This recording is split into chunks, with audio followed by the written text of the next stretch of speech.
Joko hanya ingin membantu seorang janda yang terlilit hutang 500 juta. Tapi niat baiknya justru membawanya ke jurang teror. Ritual pesugihan di Gunung Kemukus menjanjikan kekayaan instan. Tapi harga yang harus dibayar lebih mengerikan dari yang pernah ia bayangkan. Ikuti kisah horor nyata ini dan rasakan ketegangan dari bayangan, bisikan gaib, dan kutukan yang tak bisa lepas.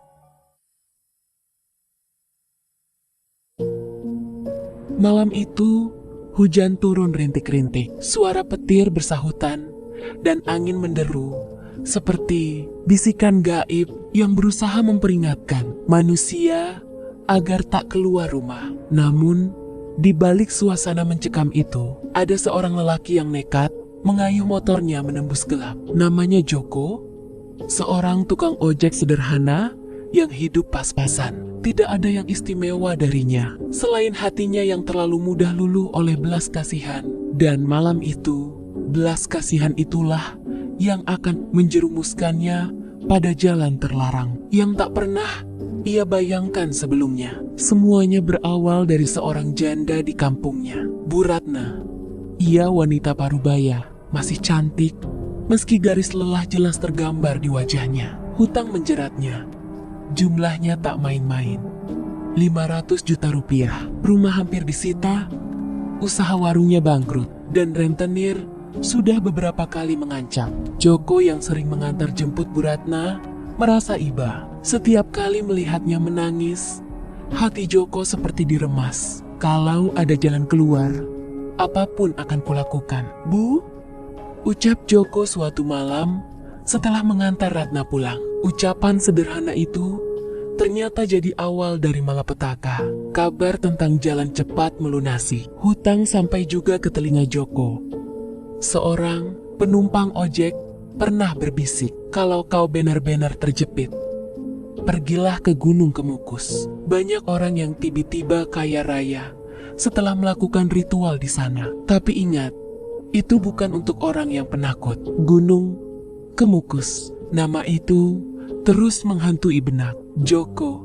Gunung yang katanya menjadi tempat peristirahatan seorang tokoh sakti. Namun, sejak lama dipenuhi cerita mistis tentang pesugihan. Bukan pesugihan biasa, melainkan ritual yang menyimpang. Sebuah penyatuan tubuh dengan orang yang bukan pasangan sah dilakukan di malam tertentu. Semakin Joko mencoba melupakan, semakin kuat dorongan itu memanggil. Setiap kali ia melihat Bu Ratna, wajahnya pucat karena dikejar hutang, Joko merasa bersalah. Hingga akhirnya ia memutuskan untuk nekat. Malam Jumat Kliwon, Joko mengendarai motornya menuju arah Sragen, tempat Gunung Kemukus berada. Jalanan sepi, hanya sesekali terlihat lampu truk dari arah berlawanan. Di dadanya, rasa takut dan penasaran bercampur jadi satu. Hujan rintik-rintik membasahi jaketnya. Udara dingin membuat bulu kuduknya meremang. Ketika sampai di kaki gunung, suasana semakin aneh. Banyak waring-waring kecil berdiri, namun sebagian tampak sepi dengan pintu setengah terbuka. Di dalamnya ada bayangan orang-orang yang duduk diam, seolah menunggu sesuatu. Joko melihat sepasang mata memandang tajam dari kegelapan, lalu menghilang begitu saja. Seorang lelaki tua tiba-tiba menyapanya. Tubuhnya kurus, matanya cekung, dan senyumnya menampakkan gigi kuning keropos. Kau datang untuk mencari jalan cepat, anak muda? Tanyanya dengan suara serak. Joko terdiam. Ia tidak tahu harus menjawab apa. Namun tatapan lelaki itu menusuk, seolah sudah tahu maksud kedatangannya. Aku hanya ingin membantu seseorang yang kesusahan, jawab Joko dengan suara bergetar. Lelaki tua itu terkekeh. Semua orang yang datang ke sini punya alasan mulia, tapi pada akhirnya mereka hanya ingin satu, uang. Kau siap dengan syaratnya? Joko menelan ludah. Syaratnya apa? Lelaki tua itu mendekat, berbisik di telinga Joko.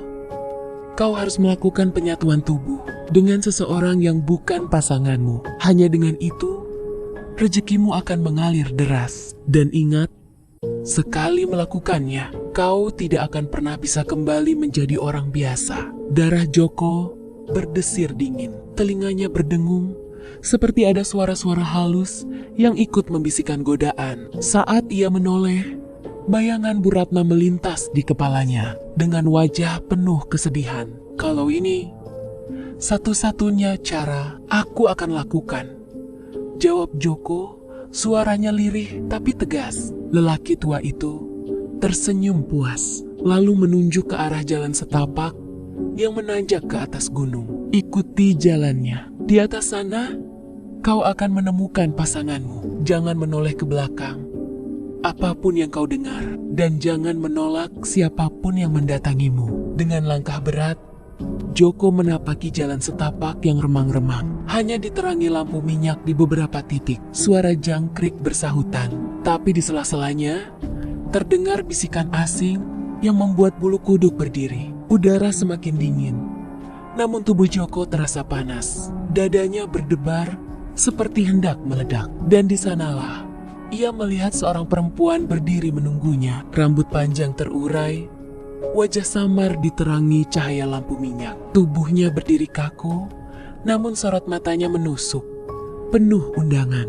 Joko menelan ludah. Malam itu, ritual pertama akan segera dimulai. Perempuan itu melangkah mendekat. Semakin dekat, semakin jelas wajahnya. Kulitnya pucat, seolah jarang tersentuh sinar matahari. Namun matanya tajam penuh daya pikat.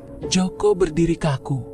Tubuhnya gemetar, bukan hanya karena takut, tapi juga karena hawa panas aneh yang tiba-tiba menyelimuti dirinya. Tanpa banyak kata, perempuan itu menggenggam tangan Joko, dingin seperti es. Ia menariknya ke sebuah bangunan tua di samping jalan setapak. Hanya diterangi lampu minyak yang bergoyang ditiup angin. Dari luar, bangunan itu terlihat seperti gubuk reot. Tapi saat masuk ke dalam, Joko merasakan aroma bunga bercampur dengan bau anyir darah. Perempuan itu berbisik dengan suara lirih. Malam ini, kau harus menyatu denganku. Jika kau ragu, jangan harap hutang itu bisa lunas. Kau sudah datang ke sini, berarti kau sudah dipilih.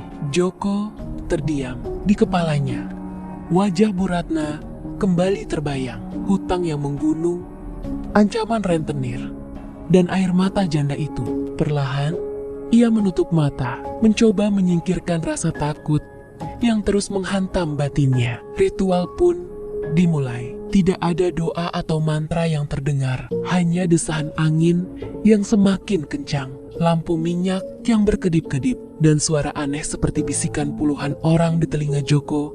Malam itu, ia terjerat pada sebuah ikatan yang tak kasat mata, sebuah penyatuan tubuh yang seolah-olah bukan hanya dilakukan dengan perempuan itu, tetapi juga dengan sesuatu yang lebih gelap dan tak terlihat. Ketika semuanya selesai, perempuan itu menatap Joko dengan senyum ganjil, senyum yang bukan milik manusia biasa. Mulai besok, rezekimu akan datang. Tapi ingat, setiap 7 malam, kau harus kembali. Jika tidak, semua yang kau dapatkan akan ditarik kembali beserta nyawamu. Joko tercekat, nafasnya terengah-engah, tubuhnya lemas. Namun di dadanya ada perasaan aneh. Takut sekaligus lega. Ia keluar dari gubuk itu. Malam semakin pekat, tapi anehnya jalan setapak terasa lebih terang daripada saat ia datang. Di bawah gunung, lelaki tua tadi sudah menunggunya. Bagus, anak muda, kau sudah melangkah di jalan yang benar. Mulai besok, kau akan melihat tanda-tandanya. Tanpa berkata apa-apa, Joko langsung menyalakan motornya dan melaju menembus kegelapan. Keesokan harinya, keajaiban benar-benar terjadi. Penumpang ojek datang bertubi-tubi. Ia tidak berhenti menarik motor dari pagi sampai larut malam. Bahkan ada yang membayar lebih tanpa alasan jelas. Uang mengalir deras, sesuatu yang tak pernah ia alami sebelumnya. Beberapa hari kemudian, sebuah keajaiban yang lebih besar datang. Rentenir yang mengejar Bu Ratna tiba-tiba datang membawa kabar mengejutkan. Hutangnya dibayar oleh seorang dermawan anonim. Tidak ada yang tahu siapa orang itu. Tapi jumlahnya persis 500 juta. Bu Ratna menangis sejadi-jadinya, memeluk Joko dengan rasa syukur. Namun di balik kebahagiaan itu, mulai muncul keganjilan. Setiap malam, Joko tidak bisa tidur nyenyak. Ada suara bisikan di telinganya. Suara perempuan yang sama dengan yang ditemuinya di gunung. Bisikan itu memanggil namanya. Lembut tapi menyeramkan. Kadang Joko terbangun dan melihat bayangan perempuan berambut panjang berdiri di sudut kamarnya, menatap dengan mata kosong. Suatu malam, ia bermimpi melihat Bu Ratna. Wajahnya penuh darah, menangis sambil berkata, "Kau sudah menyerahkan dirimu, jangan tarik aku bersamamu." Joko terlonjak bangun dengan keringat dingin membasahi tubuh. Nafasnya tersengal, dan dari jendela ia melihat sosok perempuan itu berdiri menatapnya, lalu lenyap di telan gelap. Malam-malam Joko berubah menjadi teror, dan ia tahu 7 malam lagi ia harus kembali ke Gunung Kemukus. Hari-hari berikutnya Joko menjalani hidup dengan perasaan campur aduk. Di satu sisi, ia merasakan keajaiban yang belum pernah ia alami. Uang selalu ada di kantongnya. Penumpang datang silih berganti. Bahkan, beberapa tetangga mulai heran melihat kehidupannya yang mendadak berubah. Namun di sisi lain, teror semakin sering menghantui. Malam-malamnya tak lagi tenang. Bisikan itu makin jelas. Kadang terdengar di telinga kanan, kadang di kiri, seakan ada yang duduk tepat di sampingnya. "Jangan lupa, 7 malam kau harus kembali." Joko berkeringat dingin setiap kali mendengarnya. Tubuhnya menggigil meski udara malam terasa panas. Saat hari ke-7 mendekat, Joko semakin tak bisa mengendalikan diri. Malam itu, ia bermimpi berjalan di hutan gelap, dikelilingi suara tangisan wanita. Ketika menoleh, ia melihat Bu Ratna duduk di tanah dengan wajah penuh luka. Darah menetes dari matanya. "Jangan bawa aku bersamamu, Joko. Tolong, lepaskan aku." Joko terbangun dengan jeritan tertahan. Pagi itu ia memutuskan untuk tidak menceritakan apapun pada siapapun, bahkan pada Bu Ratna. Malam yang ditakuti pun tiba. Malam Jumat Kliwon berikutnya. Dengan hati berat, Joko kembali menyalakan motornya menuju Gunung Kemukus. Jalanan gelap terasa lebih panjang dari biasanya. Setiap tikungan seperti menelan nyalinya. Sesampainya di kaki gunung, suasana jauh lebih ramai daripada sebelumnya. Warung-warung yang tadinya sepi kini dipenuhi orang. Namun ada yang aneh. Wajah-wajah mereka terlihat kosong, mata melotot tanpa ekspresi, dan beberapa bahkan tertawa tanpa suara. Joko menelan ludah. Ia menunduk, mencoba tidak menatap siapapun, tapi setiap langkahnya terasa diawasi. Seperti ada ratusan mata mengikuti. Lelaki tua yang dulu menemuinya kini berdiri di tengah jalan setapak, menunggu. Senyumannya masih sama. Gigi kuning keropos menyeringai. "Kau datang tepat waktu, anak muda. Bagus. Kau tahu, yang melanggar janji tidak pernah kembali pulang." Ucapan itu membuat Joko merinding. Ia teringat bisikan di kamarnya, teringat mimpi buruk Bu Ratna, dan entah mengapa tubuhnya semakin berat melangkah. Namun kakinya seperti digiring oleh kekuatan tak terlihat. Jalan setapak menuju gubuk itu kembali terbentang di depannya. Lampu minyak bergoyang, cahaya temaram seakan mengundang masuk. Di dalam, perempuan yang sama sudah menunggunya. Rambut hitam panjang menjuntai, wajahnya lebih jelas daripada sebelumnya. Namun kali ini, ada sesuatu yang berbeda. Matanya tidak lagi seperti manusia. Ia menatap Joko dengan sorot merah menyala. Bibirnya melengkung penuh godaan, sekaligus ancaman. "Selamat datang kembali," bisiknya lirih. "Kau sudah terikat denganku, Joko. Tak ada jalan mundur." Joko terpaku, dadanya berdegup kencang. Tubuhnya kembali diliputi hawa panas yang menyesakkan. Ia ingin berlari, tapi kakinya seperti tertancap di tanah. Perempuan itu mendekat, menyentuh wajah Joko dengan jemari dingin. Kau milikku sekarang, dan kau akan terus datang padaku sampai ajal menjemputmu. Ritual kedua pun dimulai. Lebih menyesakkan, lebih mencekam. Di luar gubuk, angin bertiup kencang. Suara lolongan anjing menggema, dan langit yang tadinya cerah tiba-tiba mendung pekat. Dan untuk pertama kalinya, Joko merasakan bukan hanya dirinya yang hadir dalam ritual itu. Ada sesuatu lain yang ikut serta. Sosok tak terlihat, kekuatan gaib yang menekan, membuat tubuhnya bergetar hebat. Ketika semuanya usai, perempuan itu menatapnya sambil berbisik. Kali ini, rezekimu akan lebih deras, tapi bayangan maut akan selalu mengikutimu. Joko terhuyung keluar dari gubuk. Di luar, lelaki tua itu masih menunggu, menepuk bahunya pelan. Kau sudah resmi jadi bagian dari Gunung Kemukus, Joko. Bersiaplah, kau akan mendapatkan lebih dari yang kau minta. Namun, entah mengapa, kata-kata itu lebih terdengar seperti kutukan daripada janji. Hari-hari setelah ritual kedua, kehidupan Joko berubah drastis. Sepeda motornya tak pernah sepi penumpang. Uang mengalir deras.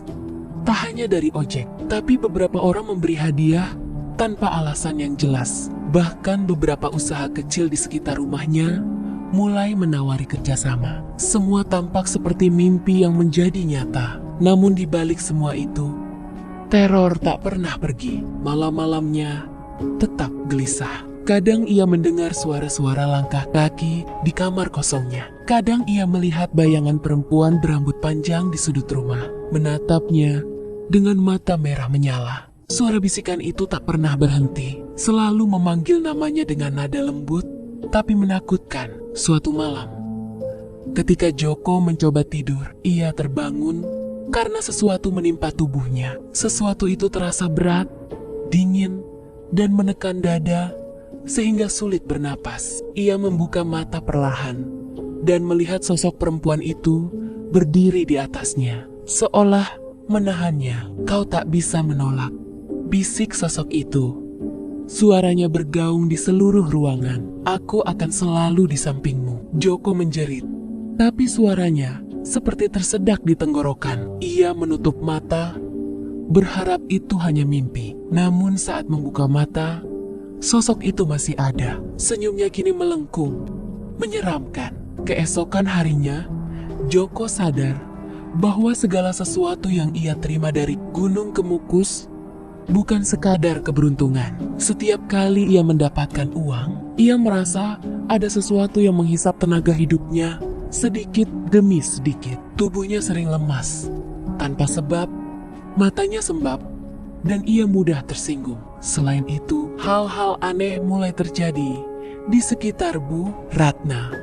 Rumahnya selalu terasa dingin meski udara panas. Bayangan samar terlihat menempel di dinding-dinding. Anak-anak tetangga mulai menangis tanpa alasan saat melewati rumah itu. Joko mulai sadar, pesugihan Gunung Kemukus bukan hanya soal kekayaan. Ada sesuatu yang menempel pada hidupnya. Sesuatu yang gelap dan tak terlihat, yang akan selalu menuntut sesuatu darinya. Suatu malam, lelaki tua yang dulu menemuinya muncul lagi. Kali ini, wajahnya lebih serius. Kau harus tahu, Joko, Gunung Kemukus bukan hanya memberi rejeki. Ia mengambil sesuatu darimu setiap kali kau menikmati hasilnya. Semakin banyak kau dapat, semakin besar hutangmu terhadap alam gaib di sana. Joko merasa panik. Ia mulai menyesali keputusannya. Namun satu hal yang jelas, ia tidak bisa mundur.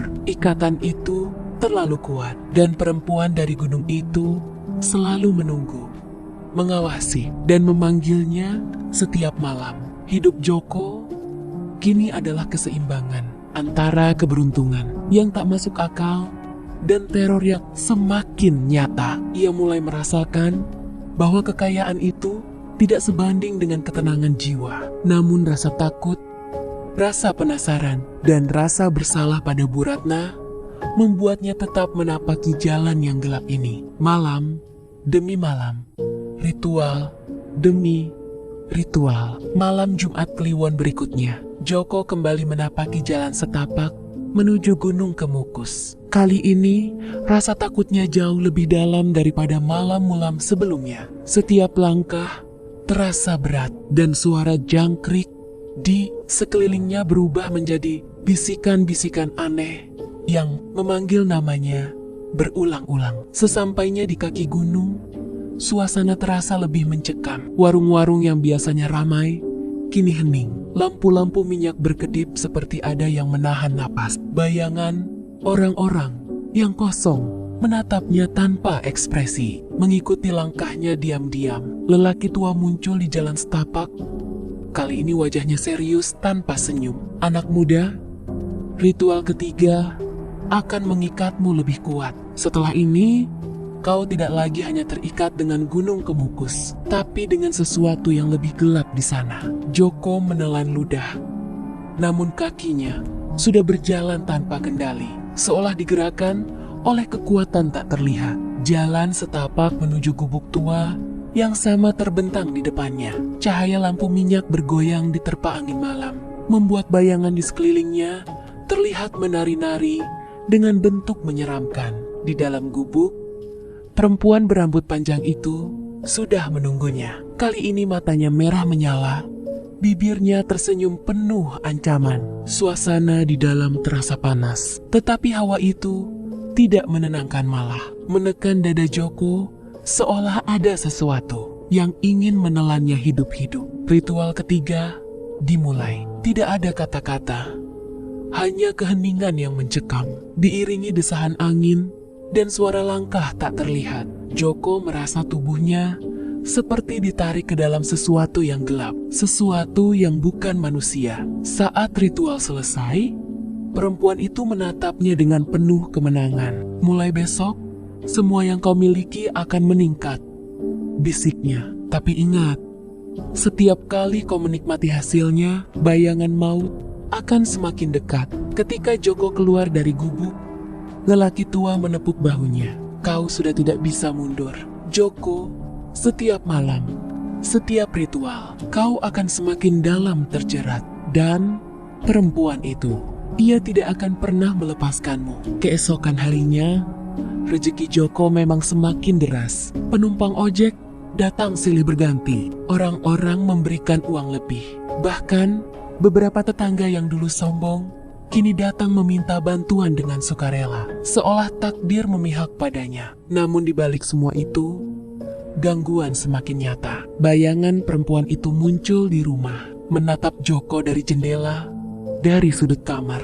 Bahkan di kamar Bu Ratna, suara bisikan terus manerus memanggil namanya, membuat Joko hampir gila karena tak bisa tidur nyenyak. Suatu malam, Joko bermimpi melihat Bu Ratna terseret ke dalam kegelapan, menjerit minta tolong. Ia terbangun dengan keringat dingin dan napas terengah-engah. Di jendela, perempuan dari Gunung Kemukus berdiri menatapnya, matanya merah dan bibirnya tersenyum, seolah berkata bahwa semua ini baru permulaan. Joko mulai sadar, kekayaan yang ia dapat bukanlah hadiah, melainkan ikatan yang lambat laun menggerogoti hidupnya. Ia tidak lagi hanya takut kehilangan uang, tapi juga nyawa dan jiwa yang perlahan terperangkap dalam kegelapan yang tak terlihat. Seminggu setelah ritual ketiga, Joko mulai merasakan perubahan yang semakin mengganggu. Uang terus mengalir deras,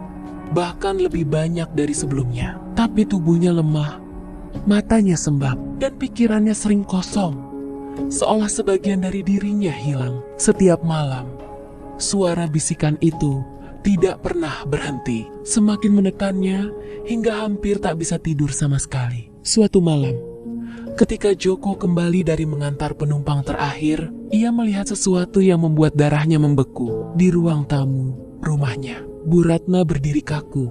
Wajahnya pucat pasi, matanya kosong menatap ke arah langit-langit. Ratna, Joko menjerit, berlari mendekat. Namun sebelum sempat menyentuhnya, tubuh Bu Ratna merosot ke lantai, seolah ditarik oleh sesuatu yang tak terlihat. Terdengar suara bisikan, lembut tapi menyeramkan. Dia milikku. Joko terhuyung, Hatinya dipenuhi rasa takut dan bersalah. Ia menyadari ikatan yang dibangunnya dengan Gunung Kemukus tidak hanya mempengaruhi dirinya, tapi mulai menyeret orang-orang di sekitarnya, terutama Bu Ratna. Malapetaka berikutnya terjadi saat Joko mencoba tidur. Sosok perempuan dari gunung itu muncul di kamarnya, berdiri di atasnya. Matanya merah menyala, bibirnya tersenyum penuh ancaman, dan udara di sekitarnya terasa menyesakkan. Kau tidak bisa menolak, bisiknya. Setiap ritual membuatmu semakin dalam terikat, dan setiap keberuntunganmu di dunia ini akan dibayar dengan penderitaan. Joko teriak. Tubuhnya gemetar hebat, tapi tak ada yang bisa ia lakukan. Sosok itu menghilang begitu saja, meninggalkan rasa dingin di seluruh tubuhnya. Keesokan harinya, kejadian aneh juga menimpa Bu Ratna. Barang-barang di rumahnya bergerak sendiri. Bayangan muncul di dinding, dan suara tangisan misterius terdengar di malam hari. Ia mulai mengalami mimpi buruk yang sama dengan yang dialami Joko, seolah bayangan gelap dari Gunung Kemukus merayap masuk ke hidupnya. Joko menyadari bahwa setiap ritual bukan sekadar ikatan antara dirinya dan perempuan dari gunung, tapi juga membuka pintu bagi kekuatan gelap yang mulai menyebar di sekitarnya. Tidak ada jalan mundur, dan setiap usaha untuk menghentikan semuanya tampak sia-sia. Malam-malam berikutnya, Joko mulai merasakan kehadiran sosok itu di mana-mana. Bahkan saat ia sedang bekerja, penumpang ojeknya terkadang menatapnya dengan pandangan kosong. Suara bisikan samar terdengar di antara deru motor, dan bayangan panjang mengikuti setiap langkahnya. Ia sadar satu hal, Gunung Kemukus bukan hanya tempat ritual. Ia adalah labirin gelap yang menjerat siapapun yang masuk, memberi rejeki, tapi juga menuntut jiwa sebagai harga. Dan Joko, tanpa ia sadari, sudah menjadi bagian dari labirin itu. Rasa bersalahnya pada Bu Ratna semakin mendalam. Ia ingin melindungi wanita itu dari kutukan yang menempel padanya, tapi dirinya sendiri sudah terlalu dalam terjerat. Dan malam itu, ia tahu ritual keempat akan datang, lebih mengerikan daripada sebelumnya, membawa teror yang bahkan ia tak bisa bayangkan. Malam Jumat Kliwon berikutnya tiba, dan Joko merasakan ketakutan yang belum pernah ia alami sebelumnya. Tubuhnya lemas, napasnya tersengal, dan pikirannya dipenuhi bayangan gelap dari semua ritual sebelumnya. Suara bisikan itu kini bukan hanya di telinga, tapi terasa memenuhi seluruh ruang di kepalanya. Di jalan setapak menuju Gunung Kemukus, suasana semakin mencekam. Hutan di sekelilingnya sepi, hanya terdengar suara daun bergesekan oleh angin. Namun setiap bayangan di pepohonan seolah bergerak mengikuti langkahnya. Beberapa kali ia merasakan tangan tak terlihat menyentuh punggungnya, membuat bulu kuduk berdiri. Sesampainya di kaki gunung, ia melihat lelaki tua berdiri seperti biasa. Kali ini wajahnya lebih tegang, matanya menatap tajam. Kau sudah terlalu dalam, Joko. Ritual keempat tidak main-main. Kau akan menghadapi sesuatu yang bahkan tidak bisa dijelaskan dengan kata-kata. Joko menelan ludah, namun kakinya terus melangkah, seolah digerakkan oleh kekuatan tak terlihat. Jalan setapak menuju gubuk tua kini dipenuhi kabut tebal, membuat jarak pandangnya terbatas. Lampu minyak yang dulu menerangi jalan kini berkedip tidak menentu, menimbulkan bayangan yang menyeramkan. Di dalam gubuk, perempuan berambut panjang itu menunggu. Matanya merah menyala, senyumnya kini menakutkan, dan aura gelap yang menyelimuti tubuhnya membuat Joko merasa seperti sedang jatuh ke jurang tanpa dasar. Selamat datang kembali, bisiknya. Kau sudah menjadi milikku sepenuhnya. Ritual keempat ini akan mengikatmu dengan dunia yang tak terlihat. Tidak ada jalan mundur. Ritual dimulai. Kali ini, Joko merasa dirinya bukan lagi seorang manusia biasa. Tubuhnya seperti terpisah dari dirinya sendiri. Pikiran dan jasadnya digerakkan oleh kekuatan gelap yang mengikatnya. Dengan gunung kemukus, suara-suara tak terlihat, tawa hantu, dan bisikan gaib memenuhi ruang, membuat Joko hampir kehilangan akal. Ketika ritual selesai, perempuan itu menatap Joko dengan tatapan penuh kemenangan. Kau sudah menjadi bagian dari kegelapan ini. Rezekimu akan terus mengalir, tapi harga yang harus dibayar semakin besar. Jangan lupakan siapa yang kini menguasaimu. Keluar dari gubuk, Joko melihat lelaki tua masih menunggunya. Mulai sekarang, dunia nyata dan dunia gelap saling bertemu dalam hidupmu. Setiap keputusan yang kau buat akan memengaruhi bukan hanya dirimu, tapi orang-orang di sekitarmu. Joko menunduk, sadar bahwa dirinya sudah tidak memiliki kendali lagi atas hidupnya. Setiap langkah yang diambil, setiap uang yang diterima, bahkan setiap napas yang dihirup, kini berada di bawah pengaruh sesuatu yang gelap dan kuat. Di rumah malam itu, Joko kembali melihat bayangan perempuan itu di jendela kamar Bu Ratna. Kali ini ia mendengar tawa panjang yang menyeramkan dan bisikan lembut namun mematikan. Kau tidak bisa menolak dan aku tidak akan pernah pergi. Rasa bersalah, ketakutan, dan kelelahan menghantam Joko sekaligus. Ia sadar hidupnya kini adalah tarian dengan kegelapan, dan setiap detik bisa menjadi awal dari kehancuran yang tak terbayangkan. Malam itu, ia tahu bahwa ritual selanjutnya akan membawa horor yang lebih mengerikan dari sebelumnya, dan ia tidak lagi bisa lari dari takdirnya. Malam Jumat Kliwon berikutnya, Joko merasakan ketegangan yang hampir tak tertahankan. Tubuhnya lemas, matanya merah karena kurang tidur, dan setiap langkah terasa berat, seolah kakinya menapak di atas bara api yang tak terlihat. Suara bisikan dari ritual sebelumnya kini tak hanya menghantuinya di malam hari, tapi terus mengikutinya. Bahkan siang hari, saat menapaki jalan setapak menuju Gunung Kemukus, kabut tebal menyelimuti setiap pohon. Bayangan di pepohonan tampak menari, bergerak seiring langkah Joko.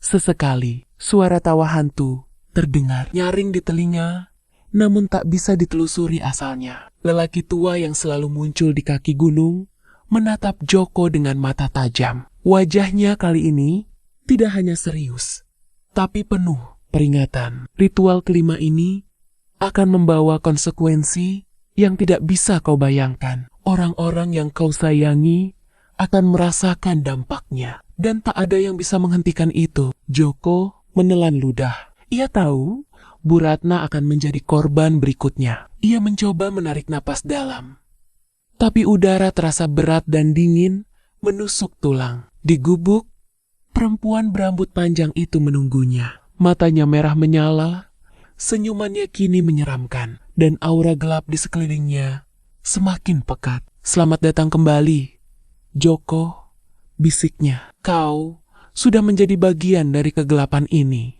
Ritual kelima akan mengikatmu lebih kuat dari sebelumnya, dan siapapun yang dekat denganmu akan ikut merasakan bayangan ini. Ritual dimulai. Kali ini Joko merasakan sesuatu yang berbeda. Tubuhnya seolah terpisah dari dirinya sendiri, dan pikirannya dibanjiri visi gelap. Rumah Bu Ratna terbakar. Sosok menyeramkan mengintai dari bayangan, dan suara tangisan terdengar di setiap sudut. Tubuhnya gemetar hebat, tapi ia tidak bisa bergerak, tidak bisa melawan. Setelah ritual selesai, perempuan itu menatap Joko dengan tatapan penuh kemenangan. Mulai besok, setiap orang yang kau cintai akan merasakan bayangan dari Gunung Kemukus. Rezekimu akan terus mengalir, tapi harga yang harus dibayar semakin tinggi, dan kau tidak bisa menolak. Keesokan harinya, Joko melihat dampaknya. Bu Ratna mulai berubah. Wajahnya pucat, matanya tampak lelah dan kosong, dan beberapa kali terdengar bisikan misterius dari mulutnya saat tidur. Barang-barang di rumahnya bergerak sendiri, dan bayangan aneh muncul di setiap sudut. Joko merasa bersalah, takut, dan marah sekaligus. Ia ingin menghentikan semuanya, tapi dirinya sendiri sudah terjerat begitu dalam. Setiap malam, bayangan perempuan dari Gunung Kemukus menampakkan diri di rumahnya, menatapnya dengan mata merah dan senyum mengerikan. Ia sadar satu hal, ritual keempat dan kelima bukan hanya tentang rejeki atau kekayaan. Mereka membuka pintu bagi kegelapan yang merasuki kehidupan semua orang di sekitarnya. Ia tidak lagi hidup sebagai tukang ojek sederhana. Hidupnya kini adalah labirin horor yang tak terlihat, dan setiap malam adalah tarian dengan kematian dan bayangan gaib yang tak bisa ia hindari. Malam Jumat Kliwon berikutnya, Joko merasakan ketakutan yang hampir menghancurkan dirinya. Tubuhnya lemas, napasnya tersengal, dan setiap detik dipenuhi rasa was-was. Ia tahu ritual keenam akan menjadi titik kritis. Tidak hanya hidupnya, tapi juga orang-orang di sekitarnya, terutama Bu Ratna, akan terdampak lebih parah. Saat menapaki jalan setapak menuju Gunung Kemukus, kabut tebal menyelimuti setiap pohon. Bayangan bergerak di sekelilingnya, seolah menari mengikuti langkahnya. Angin malam membawa bisikan yang menembus tulang, memanggil namanya berkali-kali. Setiap detik membuat jantungnya berdegup kencang. Lelaki tua berdiri di kaki gunung, wajahnya lebih serius dari sebelumnya. Ritual keenam akan mengikatmu lebih dalam. Kau tidak lagi hanya menjadi bagian dari kegelapan ini, tapi juga menjadi jembatan antara dunia nyata dan dunia gaib. Joko menelan ludah. Tubuhnya lemas, tapi kaki tetap melangkah, seolah digerakkan oleh kekuatan yang tak terlihat. Jalan setapak menuju gubuk tua semakin pekat kabutnya. Lampu minyak berkedip tak menentu, dan bayangan menyeramkan menari di sekitarnya. Di dalam gubuk, perempuan berambut panjang itu menunggu. Matanya merah menyala, senyumnya penuh ancaman, dan aura gelap yang menyelimutinya terasa semakin pekat. Selamat datang kembali, Joko, bisiknya. Kau sudah menjadi bagian dari kegelapan ini. Ritual keenam akan membuat ikatanmu semakin kuat, dan semua orang yang kau sayangi akan merasakan dampaknya lebih dalam. Ritual dimulai. Kali ini Joko merasakan tubuhnya terpisah dari dirinya sendiri. Ia melihat visi gelap.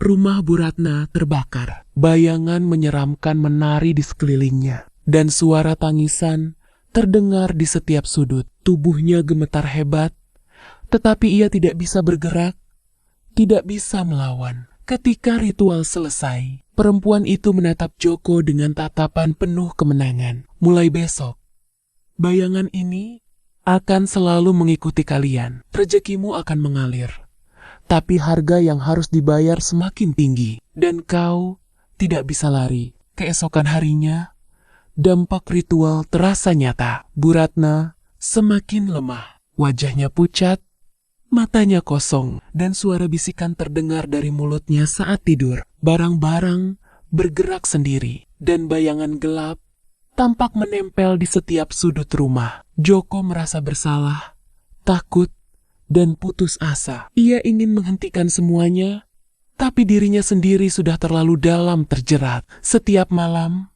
bayangan perempuan dari Gunung Kemukus muncul di rumahnya, menatapnya dengan mata merah dan senyum mengerikan. Ia sadar satu hal, ritual keenam bukan sekadar tentang kekayaan. Ia membuka pintu bagi kegelapan yang kini merasuki hidupnya, dan setiap malam adalah pertarungan antara manusia dengan kekuatan gaib yang tak bisa dilawan secara wajar. Hidupnya kini adalah tarian dengan bayangan maut yang selalu mengintai. Malam Jumat Kliwon terakhir yang ditentukan oleh perempuan dari Gunung Kemukus tiba. Joko tahu ini bukan hanya ritual biasa, ini adalah klimaks dari semua ikatan yang telah ia buat. Tubuhnya lemas, napas tersengal, dan rasa takut menyelimuti setiap sel darahnya. Ia tidak lagi bisa menolak atau berlari. Saat menapaki jalan setapak menuju gubuk tua, kabut semakin tebal, bahkan lebih pekat dari sebelumnya. Bayangan di pepohonan bergerak liar, seakan siap menelan siapapun yang melintas. Angin malam membawa suara tangisan, tawa gaib, dan bisikan nama Joko berkali-kali menembus tulang dan pikiran. Lelaki tua muncul di kaki gunung. Wajahnya serius dan tegang. Ritual terakhir ini akan mengikatmu sepenuhnya. Kau akan menjadi bagian dari Gunung Kemukus. Dan yang paling kau cintai akan merasakan kutukan ini selamanya. Joko menelan ludah. Kaki dan tubuhnya terasa berat. Tapi langkahnya tetap maju. Jalan setapak menuju gubuk tampak seperti lorong tanpa akhir. Diterangi lampu minyak yang berkedip menakutkan. Bayangan di sekitarnya menari liar. Di dalam gubuk, perempuan berambut panjang menunggu dengan tatapan yang semakin menakutkan. Matanya merah menyala. Senyumnya kini memancarkan ancaman yang tak terbantahkan. Aura gelapnya menekan seluruh tubuh Joko, membuatnya hampir pingsan. Selamat datang kembali, Joko, bisiknya. Ritual terakhir ini akan mengikatmu selamanya. Dan apapun yang kau miliki di dunia nyata akan selalu dibayangi oleh bayangan ini. Ritual dimulai. Kali ini Joko merasa dirinya benar-benar terpisah dari tubuhnya sendiri. Ia menyaksikan dunia nyata dan dunia gaib bertabrakan. Bayangan gelap menari di sekeliling rumah Bu Ratna. Suara tangisan terdengar di setiap sudut dan rejeki yang mengalir deras terasa seperti sesuatu yang menelan energi hidupnya. Tubuhnya gemetar hebat, tapi ia tidak bisa bergerak, tidak bisa melawan. Ketika ritual selesai, perempuan itu menatap Joko dengan tatapan penuh kemenangan. Kau sudah menjadi bagian dari Gunung Kemukus sepenuhnya. Rezekimu akan terus mengalir. Tapi bayangan maut akan selalu mengikutimu. Dan siapapun yang dekat denganmu akan merasakan kutukan ini. Joko keluar dari gubuk dengan tubuh lemas. Lelaki tua menepuk bahunya sekali, menatapnya dengan pandangan penuh arti. Kau sudah resmi terikat. Tidak ada jalan mundur. Setiap detik dari hidupmu kini adalah bagian dari Gunung Kemukus. Di rumah, malam itu Joko melihat bayangan perempuan itu di jendela kamar Bu Ratna. Kali ini ia mendengar tawa panjang yang menyeramkan dan bisikan lembut namun mematikan. Kau pikir semuanya sudah berakhir? Ini baru permulaan. Joko menunduk. Wajahnya pucat pasi. Ia sadar satu hal.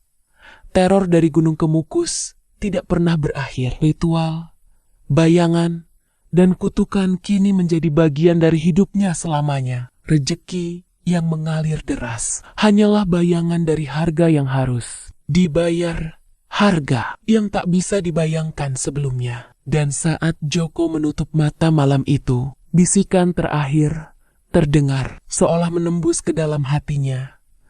Kau adalah milikku dan kau akan selalu kembali. Teror itu tidak akan pernah berhenti. Bahkan ketika cerita ini usai, bayangan dari Gunung Kemukus tetap menunggu, siap menelan siapapun yang berani melangkah ke jalannya. Hari-hari setelah ritual terakhir, Joko tidak lagi merasa hidup seperti manusia biasa. Dunia nyata dan dunia gaib seakan bersatu dalam hidupnya. Setiap detik yang ia jalani penuh dengan bisikan, bayangan, dan kehadiran perempuan dari Gunung Kemukus yang selalu menatapnya dengan mata merah menyala. Rejeki yang mengalir deras tidak lagi membahagiakan. Ia hanyalah pengingat harga yang harus dibayar. Pengingat bahwa setiap keberuntungan datang dengan konsekuensi mengerikan. Bu Ratna juga berubah. Ia menjadi wanita yang pucat dan lemah.